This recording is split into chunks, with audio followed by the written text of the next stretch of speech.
Hello everyone. I am Dr. Jayakishan Noja, Assistant Professor of Physics from Government Degree College, Lakshadpet, and this is my fourth lecture on statistical mechanics.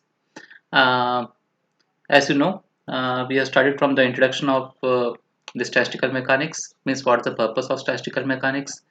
Yeah, then we have seen the fundamentals like microstates and macrostates. Then we have seen what is known as phase space. Then we had the definition of ensemble. Then we have discussed the types of ensembles. Yeah, then we have seen the method of statistical mechanics. Means we had the classical statistics and we had the quantum statistics. Then in detail we had the discussion regarding the classical statistics and quantum statistics. So now we go to the classical statistics, means the Maxwell-Boltzmann distribution. So we have a number of equations here. We have to derive the equation for the distribution of particles in different energy levels. So I have the handwritten notes and I have placed it as a slide here. So first we'll see what is Maxwell-Boltzmann distribution. Then we have the application of Maxwell-Boltzmann distribution. Okay, so already we have discussed here, that is the Maxwell-Boltzmann distribution law is applicable to the classical particles. So the classical particles are nothing but the particles which are identical and distinguishable. Okay, why it happens? Why? Because the wave function does not overlap. Yes, so already we have derived this Maxwell-Boltzmann distribution law in the first chapter, means in the beginning of this paper. So where we have the we have to distribute the molecular energies, yeah, and the molecular speeds of an ideal gas. Yes, so the same thing will be deriving here using our distribution laws. Yes, so I was saying that each will have some unique distribution laws. Means even if you take Maxwell-Boltzmann distribution, or if you take your Bose-Einstein, or if you take Fermi-Dirac, each will have a specific properties, and based upon the properties, we have the distribution functions. Yes. So in the previous lecture, we had something known as statistical weight and distribution law. Okay, so the statistical weight is nothing but we had some equation for the statistical weight. Yes, n of p is equal to g of p into f of e. Yes, so in that law we have to put the Maxwell-Boltzmann distribution law. Okay, so your general formula is nothing but you see, it's n of p is equal to g of p into f of p. We know all the things where g of p is nothing but statistical weight. It is nothing but the number of available states between the energy E and E plus dE. Then n of E is nothing but the number of particles with energy E. Yes, so f of E is unique for each distribution. So in the Maxwell-Boltzmann distribution function, it states that the average number of particles is given as A into e to power of minus e by kt. Okay, where the small e is nothing but it's exponential, and these are all raised to the exponential. Yes, this e is nothing but it's the total energy, and k is nothing but Boltzmann constant, and T is the absolute temperature. Okay, so you have to substitute this in your formula of statistical weight, that is n of p is equal to g of p into f of p, where now f of p is nothing but your capital A, yeah, e to power of minus e by kt. So if you substitute this, what you get? We get the number of identical but distinguished particles in an assembly having the energy E. And so in place of f of E, you will put capital A into e to power of minus e by kt. You get the equation 3. So this equation 3 is called as Maxwell-Boltzmann distribution law. Okay. So what happens if the energy distribution is continuous? Then what we do? We replace, or we substitute, or we write n of p into d of dE. Yeah, d is nothing but it's a small range of energies lying between E and E plus dE. So you have to put dE on both the sides. Yes, this is only your Maxwell-Boltzmann distribution law. Now your purpose is to apply the Maxwell-Boltzmann distribution law. One thing is for distributing the particles in different energy levels. That is the first thing. So we call this as molecular energies. Yes, distribution of particles in different energies for an ideal gas. The first thing, then from that you can derive the next thing, that is the energy, average energy of the particles. Then you have to distribute the molecular or velocities. Yeah, nothing but distribution of molecular velocities or molecular speeds. So first we will begin with molecular energies in an ideal gas. Yes, so you have to apply this Maxwell Boltzmann distribution law to an ideal gas. Okay, consisting of capital N number of particles. Yes, then you have to again repeat the distribution equation. Yes, N of P is nothing but A into G of E to power of minus E by KT dE. Now what happens, this equation is in terms of energy, so it is very convenient to this convert this energy into momentum. Yes, so we already know the formulas. E is nothing but equal to 1 by 2 mv square. So again we know momentum is nothing but mass into velocity. So you try to convert this such that you get momentum is nothing but equal to under root 2 me, where m is the mass and we know E is the energy. So what we are doing here, we are converting the energy into momentum. Next what we do, we will define the term G of P dP. Yeah, previously we had G of P dE, now we are converting it to G of P dP, which is nothing but the number of states with momentum values lying between P and P plus dP. So what we do, we will take a spherical shell of radius P and thickness P plus dP. Yes, in the momentum space. Why? Because already we have defined momentum space in the beginning. Yes, so we are taking the momentum space here and we are taking number of particles which are lying between the range P and P plus dP. So we know the volume of this spherical shell is nothing but 4 pi P square dP. Here 4 pi is a constant, so we replace this constant with B. So your equations become dP is nothing but under root 2m.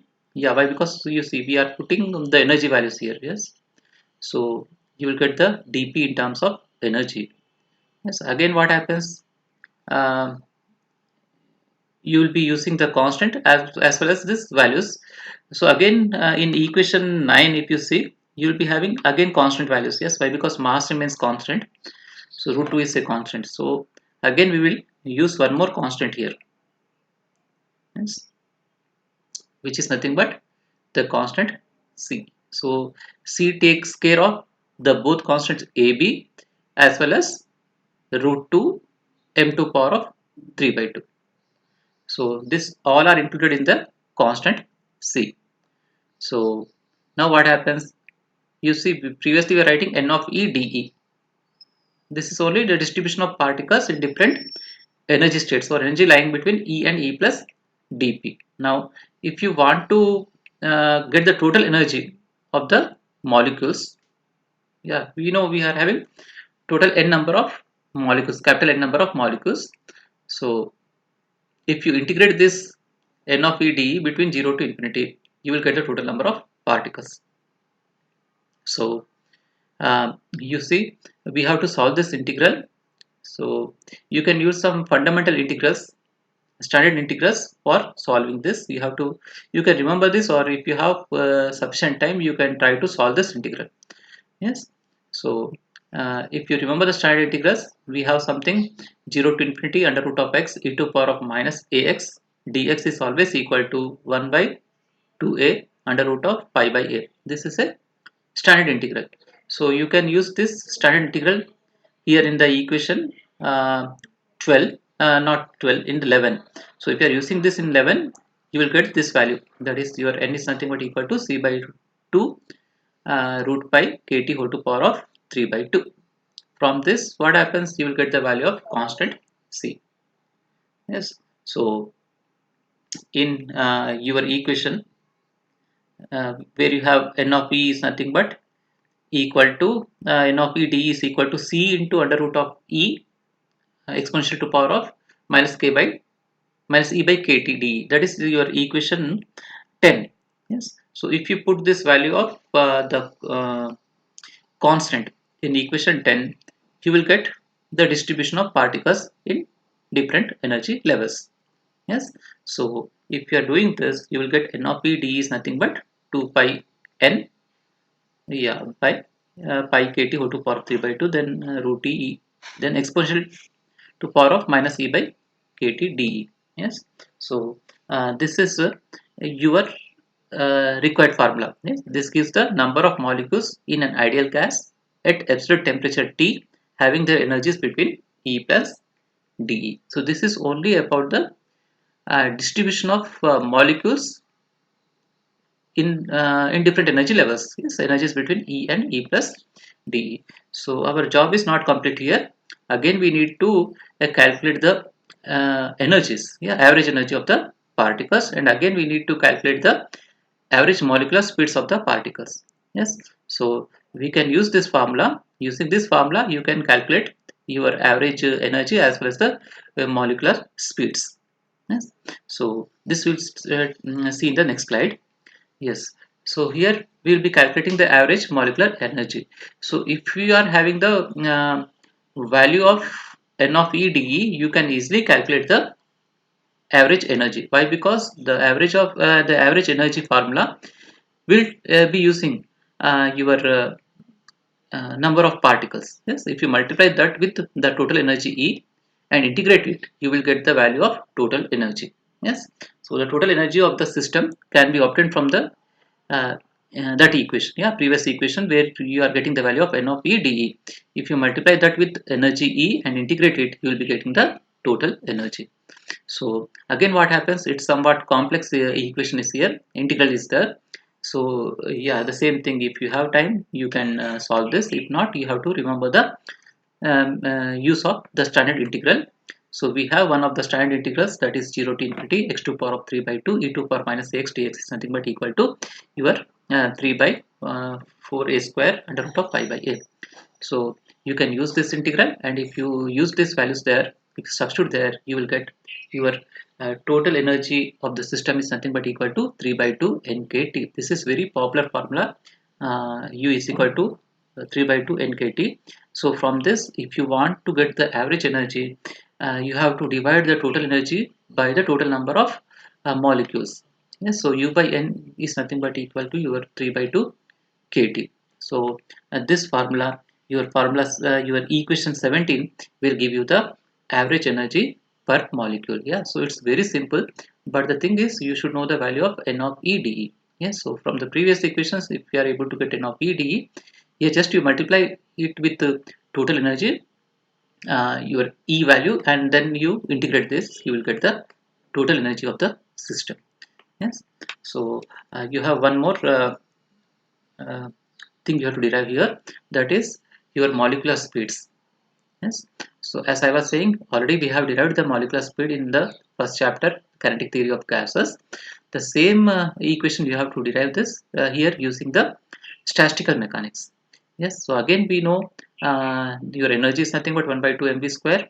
So again you will be using momentum here, sorry, not momentum, you will be using the velocity here. So you from dE you calculate dE. So your equation will be converted to from n of E dE, it can be converted to n of V dV. So wherever you have the energy, you use the equation consisting of velocity. Yes, that is your E is equal to 1 by 2 mv square.